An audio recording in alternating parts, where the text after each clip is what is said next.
Rough draft movie के start में हम एक गेम डेवलपर और प्रोग्रामर को देखते हैं जिसका नाम क्रिल है। क्रिल बेहोश था और जब उसे होश आई है तो वो पुलिस की गाड़ी में था। ये गाड़ी की विंडो से बाहर का सीन देखने लगता है और याद करने लगता है कि इसके साथ हुआ क्या था। हमें पता चलता है कि क्रिल पिछली शाम एक लड़की को उसके घर के बाहर सरप्राइज देने गया था जिसे कि वो लाइक करता है। इस लड़की का नाम एना है और क्रिल इसको मनाने लगता है क्योंकि ये लड़की क्रिल से नाराज थी और वजह ये थी कि क्रिल हमेशा बिजी रहता था। क्रिल एना का बर्थडे सेलिब्रेट करना चाहता था मगर असल वजह तो ये थी कि एना का बर्थडे 2 दिन पहले गुजर चुका था और अब सेलिब्रेट करने का क्या फायदा। एना वहाँ से चली जाती है नाराज होकर और क्रिल अपने दोस्त के साथ वापस ऑफिस आ जाता है। क्रिल ने कुछ दिन पहले एक गेम को डिजाइन किया था जिसकी वजह से इनकी कंपनी को बहुत बड़ा कॉन्ट्रैक्ट मिला और इसी बात की सेलिब्रेशन कंपनी में की जा रही थी। इसके बाद क्रिल अपने घर आता है लेकिन घर में एक स्ट्रेंज लेडी है। क्रिल उस लेडी को बिल्कुल भी नहीं जानता था और उसको कहता है कि मेरे घर से चली जाओ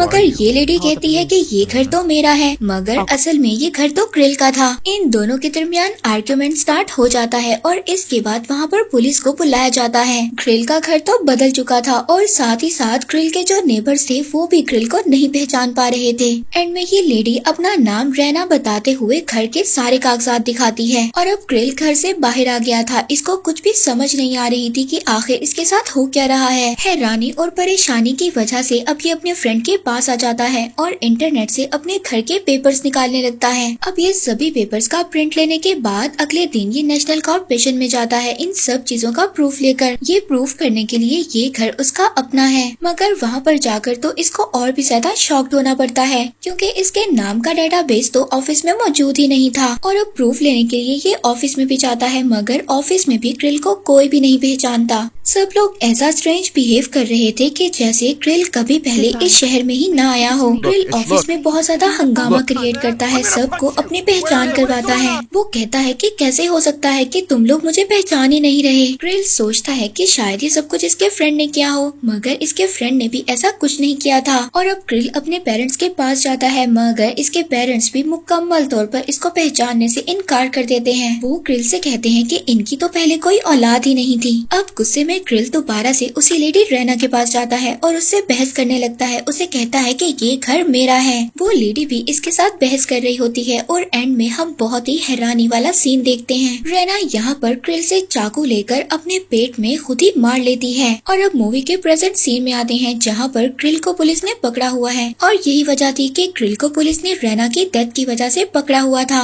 ये मूवी का ओपनिंग सीन पहले भी आप लोगों को दिखाया गया है। हम देखते हैं कि क्रिल पर पुलिस कोई भी चार्ज लगाए बगैर इसको छोड़ देती है। क्रिल बहुत ज्यादा हैरान हो रहा था कि आखिर ये सब कुछ मेरे साथ हो क्या रहा है। इसके बाद क्रिल के मोबाइल में एक मैसेज आता है और वो मैसेज ये था कि लाइट हाउस में जाओ। अब क्रिल करीबी लाइट हाउस में चला जाता है मगर लाइट हाउस तो बिल्कुल खंडर की तरह था। ये अपनी सारी रात इसी लाइट हाउस में गुजारता है और जब सुबह उठता है तो इसके आसपास की सीनरी बिल्कुल चेंज थी। इसको कुछ भी समझ नहीं आ रहा था पर तभी दरवाजे से एक आदमी बुक्स का कोरियर लेकर इसके पास आता है और दूसरे दरवाजे से वही लेडी रैना आती है। क्रिल इसको देखकर हैरान हो गया था क्योंकि इस लेडी की तो डेथ हो चुकी थी। ये लेडी आकर क्रिल को एक बहुत ही अजीब बात बताती है। वो कहती है कि तुम किसी और दुनिया में हो, एक नई दुनिया जो कि तुम्हारी दुनिया की पैरेलल है। ये लेडी इस दुनिया का जो नाम बताती है वो क्रिल के गेम जैसा था, यानी कि क्रिल ने जो वो गेम बनाया था तो उसने दूसरी दुनिया का गेटवे बना दिया था। रैना क्रिल को एक दरवाजे से ये पूरी दुनिया दिखाती है जो बिल्कुल क्रिल की दुनिया के जैसी थी। अब क्योंकि क्रिल ने ही गेटवे ही ओपन किया था इसीलिए इसको इस दुनिया का हिस्सा बना दिया गया है।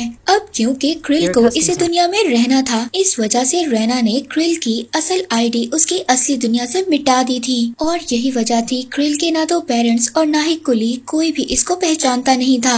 ये लेडी इसको बताती है कि अभी तो तुमने सिर्फ एक ही दुनिया देखी है बल्कि ऐसी हजारों दुनिया है जो दूसरी दुनिया के पैरेलल है जिसमें कुछ के गेट तो ओपन हो चुके हैं और कुछ के होना बाकी हैं। और वो बताती है कि कुछ लोग ऐसे भी हैं जिनको पैरेलल वर्ल्ड का पता है और वो एक वर्ल्ड से दूसरे वर्ल्ड में एक टावर के जरिए आते हैं जिन्हें के ट्रैवलर कहा जाता है और क्रिल का यही काम होगा उन ट्रैवलर्स पर तहकीकात करना। ये लेडी बताती है कि यहाँ पर एक दुनिया से दूसरी दुनिया के बहुत से गेटवे हैं और इनमें से एक गेटवे को क्रिल ने ही खोला है और बाकी के गेट खुलना बाकी हैं। ये लेडी क्रिल को बताती है कि ये इंसान नहीं है बल्कि सुपर एंटिटी हैं। यहाँ पर ये लेडी क्रिल को एक अलमारी दिखाती है जिसमें से क्रिल कुछ भी ले सकता था। क्रिल कहता है कि मुझे कुछ भी नहीं चाहिए, मुझे बस अपनी दुनिया में वापस जाना है। रेना कहती है कि अगर तुम अपनी दुनिया में वापस चले भी जाओ तो वहाँ पर तुम सिर्फ एक क्रिमिनल हो और वहाँ पर तुम्हें कोई जानता भी नहीं है। इसके बाद वो लेडी यहाँ से चली जाती है और हम देखते हैं कि क्रिल अपने फ्रेंड को भी इसी टावर के जरिए इस दुनिया में ले आता है। और हैरानगी की बात तो ये है कि क्रिल का फ्रेंड क्रिल को जानता था।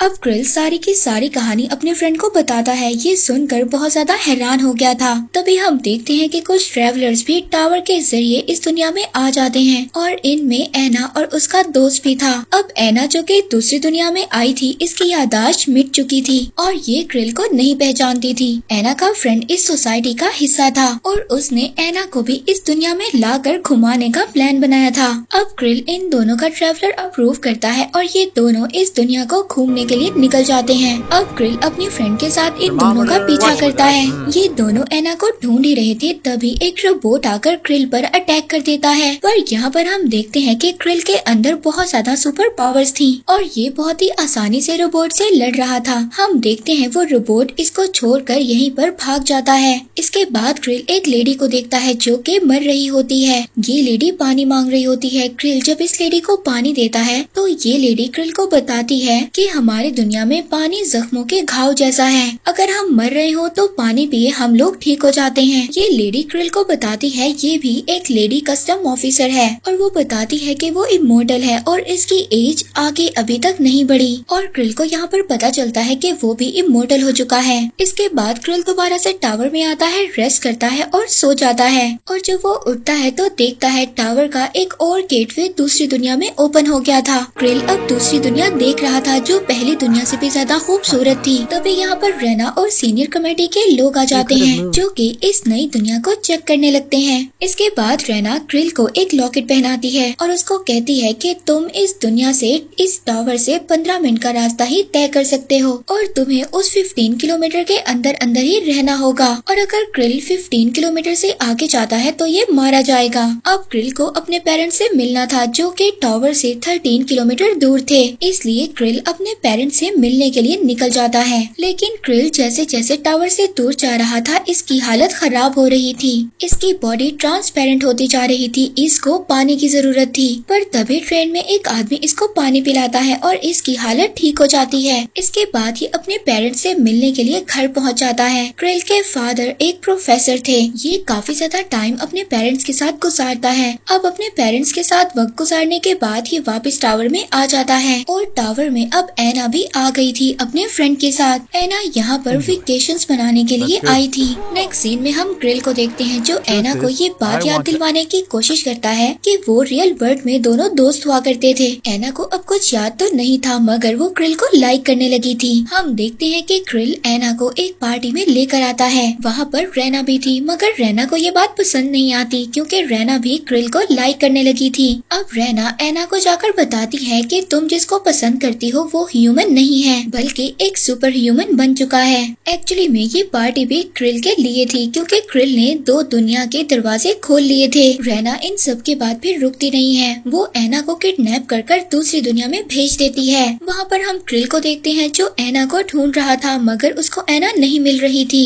वो दोबारा से टावर में आ जाता है। वो एना को कॉल करता है मगर एना कॉल भी पिक नहीं करती। तभी हम देखते हैं कि कमेटी की एक मेंबर क्रिल के पास आती है। कमेटी की ये मेंबर क्रिल को ये टास्क देती है कि तुमने एक रियल वर्ल्ड का दरवाजा खोलना है और वो बताती है कि ये मेन वर्ल्ड ही ओरिजिनल वर्ल्ड है और बाकी सभी वर्ल्ड उसकी कॉपी हैं। और वो ये भी बताती है कि ये एक परफेक्ट वर्ल्ड है। यहाँ पर कभी कोई लड़ाई नहीं हुई, कभी कोई बीमारी नहीं फैली। वहाँ के लोग खुशहाल जिंदगी गुजारते हैं, एक दूसरे से प्यार करते हैं, एक दूसरे की इज्जत करते हैं। कमेटी की ये मेंबर क्रिल को ये टास्क इसलिए दे रही थी ताकि ये लोग भी उस दुनिया से सीखें कि उन लोगों ने कैसे अपनी दुनिया को परफेक्ट बना लिया है। क्रिल अब उस लेडी का ये मिशन एक्सेप्ट तो कर लेता है और साथ साथ एना के लिए भी बहुत ज्यादा परेशान होता है। हम देखते हैं कि ये एना के घर को लोकेट करता है और वहाँ पर जाने के लिए तैयार हो जाता है। एना का घर बहुत ज्यादा दूर था। तभी हम देखते हैं कि क्रिल की हालत रास्ते में बहुत ज्यादा खराब हो जाती है मगर कैसे कैसे कर कर वो बर्फ खाकर अपनी हालत को ठीक करता है। यहाँ पर क्रिल को एना तो नहीं मिली थी। ये वापस टावर में आ जाता है। नेक्स्ट डे क्रिल जब टावर में उठता है तो वो नया नया गेटवे ओपन हुआ देखता है। ये नई दुनिया बहुत ज्यादा अजीब थी। यहाँ के लोग बहुत बुरी हालत में थे और यहाँ पर सभी लोग मिलकर एक फैक्ट्री में काम करते थे। क्रिल इस दुनिया के हेड से मिलता है। वो लेडी दरअसल कस्टम ऑफिसर थी। वहाँ पर बहुत सारे लोगों में क्रिल को एना भी दिखाई देती है जो कि मरने वाली थी। ये एना को बचाते हुए वापस टावर की तरफ ले आता है, मगर ऐसा करते हुए ये लेडी क्रिल को देख लेती है और इससे लड़ने लगती है। मगर तभी हम देखते हैं वहाँ पर सभी लोग उस लेडी पर अटैक कर देते हैं क्योंकि ये लेडी सब पर जुल्म किया करती थी। यहाँ पर क्रिल को भी मौका मिल जाता है और ये एना को उठाकर टावर की तरफ ले आता है। तभी क्रिल का फ्रेंड क्रिल से मिलने आता है और इसको बताता है कि इसको भी कस्टम ऑफिसर बना दिया गया है और ये अब क्रिल को सजा देगा क्योंकि क्रिल ने रूल्स तोड़े हैं। ये क्रिल का बाहर जाने का लिमिट कम कर देता है। पहले 15 किलोमीटर था और अब ये 50 मीटर तक रख देता है, यानी कि क्रिल टावर से बाहर सिर्फ 4 ही कदम चल सकता है। अपने फ्रेंड के जाने के बाद क्रिल को ये बात पता चलती है कि एना कुछ ही देर में मर जाएगी क्योंकि उसकी हालत बहुत ज्यादा खराब है। ये एना को उठाकर 15 किलोमीटर बाहर ले जाता है और इसी वजह से अब क्रिल की बॉडी भी कमजोर हो गई थी। पर तभी हम देखते हैं कि एना क्रिल के गले से वो लॉकेट खींच लेती है जिसकी वजह से क्रिल और एना बच जाते हैं। अगले दिन जब क्रिल की आंख खुलती है तो अब ये नई दुनिया में था।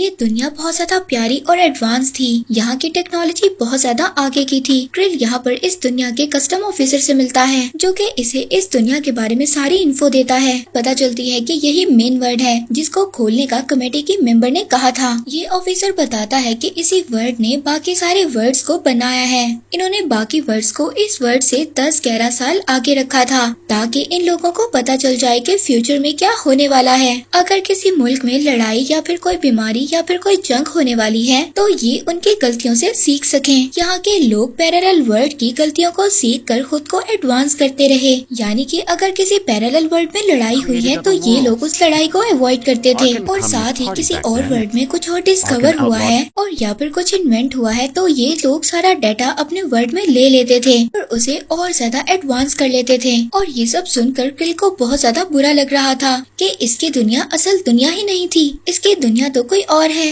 अब क्रिल वापस दूसरे दुनिया में जाना चाहता था। तभी हम देखते हैं उसी ऑफिसर के रोबोट क्रिल पर अटैक कर देते हैं क्योंकि इस वर्ड का सीक्रेट जानने के बाद क्रिल जिंदा वापस नहीं जा सकता था। अब जैसे तैसे इन रोबोट से बचकर क्रिल को आखिरकार दूसरी दुनिया का टावर का दरवाजा भी मिल जाता है और आखिरकार ये एक दीवार को फाड़ते हुए अपनी दुनिया में पहुंच जाता है। यहाँ पर इसको रैना दिखाई देती है जो कि बहुत ज्यादा गुस्से में थी। गुस्सा इसको इसलिए था क्योंकि क्रिल ने अपने गले का लॉकेट निकाल लिया था जो कि उसे रैना ने दिया था। अब क्रिल एना को ढूंढ रहा था मगर एना को भी रैना ने दूसरी दुनिया में डाल दिया था। क्रिल को बहुत ज्यादा गुस्सा आ गया था कि रैना ने क्यों एना को दूसरी दुनिया में भेजा। यहाँ पर हम देखते हैं कि क्रिल और रैना के दरमियान अच्छी खासी फाइट होती है और इसी लड़ाई में क्रिल रैना को मार देता है और जैसे ही रैना मर रही होती है इस गेम की दुनिया कोलैप्स होने लगती है। अब जैसे ही रैना मरती है वो लोग जिनकी यादाश्त जा चुकी थी उनकी यादाश्त वापस आ जाती है और अब इसी वजह से क्रिल की मदर उसको कॉल कर कर घर वापस बुलाती हैं। अब क्रिल का फ्रेंड आता है और क्रिल को बताता है क्योंकि तुमने टावर को तोड़ दिया है इसीलिए अब तुम इस दुनिया से दूसरी दुनिया में नहीं जा सकते और अगर तुमने एना को बचाना है तो तुम्हें बाकी दुनिया के गेटवे दोबारा बनाने होंगे। क्रिल का फ्रेंड भी उसकी मदद करना चाहता था